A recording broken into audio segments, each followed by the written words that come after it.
एक और बड़ी खबर देहरादून से है, जहां पर उपचुनाव की सरगर्मियां तेज हुई हैं। 2 विधानसभा सीटों पर होना है उपचुनाव। आगामी 10 जुलाई को दोनों सीटों पर मतदान।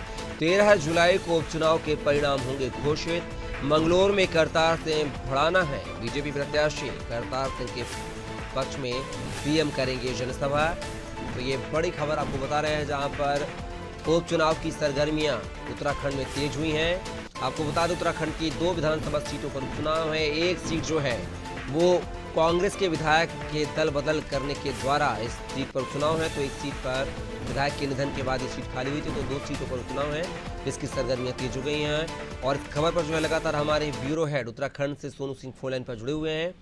सोनू, बात किया है 2 विधानसभा सीटों पर उपचुनाव है, जिसको लेकर बात किया है, तो अब ये भी खबर सामने आ रही है कि मुख्यमंत्री पुष्कर सिंह धामी करतार सिंह भड़ाना के पक्ष में चुनावी जनसभा भी करेंगे। देखिए कपिल, जैसे जैसे जो है वो मतदान का चुनाव का जो समय नजदीक आ रहा है, वैसे वैसे अब चुनाव प्रचार भी तेज होता हुआ नजर आ रहा है। और इसी परिप्रेक्ष्य में हम देख सकते हैं कि आज मुख्यमंत्री जो है जो हरिद्वार के मंगलौर विधानसभा सीट जिस पर उपचुनाव हो रहा है, यहाँ पर जनसभा को संबोधित करने वाले हैं। मुख्यमंत्री अपनी जनसभा के संबोधन के दौरान सरकार ने न सिर्फ इस विधानसभा क्षेत्र के लिए बल्कि इस जनपद के लिए, इसके आसपास के ब्लॉक के लिए और पूरे के पूरे प्रदेश के लिए कौन कौन से ऐतिहासिक कड़े और बड़े फैसले लिए हैं, मुख्यमंत्री इसको भी आज बयां करने वाले हैं। क्योंकि उपचुनाव में लगातार ये प्रयास किए जा रहे हैं कि सरकार बीजेपी की है, उत्तराखंड में बीजेपी इस सीट पर जीत का परचम लहराए। चूंकि अभी बीजेपी का इस पर खाता नहीं खुला है, तो पहली बार खाता खोलने के लिए ये प्रयास किए जा रहे हैं। आप आज चुनाव प्रचार करते हुए मुख्यमंत्री भी नजर आएंगे। इससे पहले भी कई नेता चुनाव प्रचार कर चुके हैं और आने वाले समय में भी चुनाव प्रचार होगा, क्योंकि 10 तारीख को मतदान होना है। लिहाजा कोशिशें यही की जा रही हैं। अब देखना होगा कि मुख्यमंत्री के चुनाव प्रचार के बाद और जो नेता आएंगे उनके चुनाव प्रचार के बाद आखिर इस क्षेत्र के जो मतदाता हैं वो किसको अपना जनादेश इस उपचुनाव में देने वाले हैं।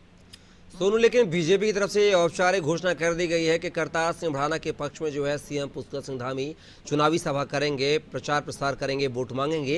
लेकिन कांग्रेस की तरफ से अभी तक कोई आला कमान या स्टार प्रचारक की अभी कोई जानकारी नहीं है। तो कांग्रेस की क्या कुछ स्ट्रेटजी है इस चुनाव को लेकर?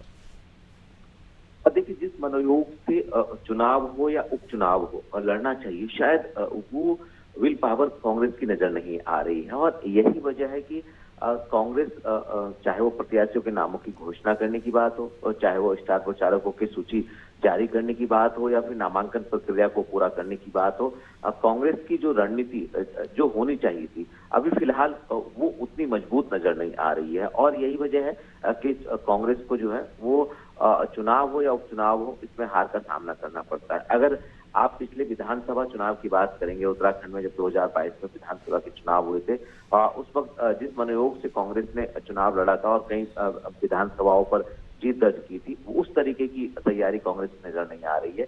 बयानबाजी और मुख्यालय में बैठे हुए पार्टी के नेता प्रदेश मुख्यालयों में, जनपद मुख्यालयों में रणनीति बनाते हुए जरूर नजर आ रहे हैं, लेकिन ग्राउंड जीरो पर जिस मुस्तैदी के साथ बीजेपी के कार्यकर्ता, बीजेपी के तमाम स्टार प्रचारक, बीजेपी के तमाम नेता जो है शिद्दत से जुटे हुए चुनावी प्रचार में नजर आ रहे हैं, उस तरीके की तैयारी कांग्रेस की नजर नहीं आ रही है। अब देखना होगा, क्योंकि कांग्रेस अभी कई बार इस विधानसभा सीट पर जीत चुकी है, तो कांग्रेस जो है जिस तरह से जीत के दावे कर रही है, क्या कांग्रेस को जीत मिल पाएगी, या फिर बीजेपी जिस तरह से जीत के दावे कर रही है, बीजेपी को इस सीट पर जीत मिल पाएगी, या बसपा के पास ये सीट रही है, क्या बसपा एक बार फिर से इस पर रिपीट होगी, ये देखना होगा।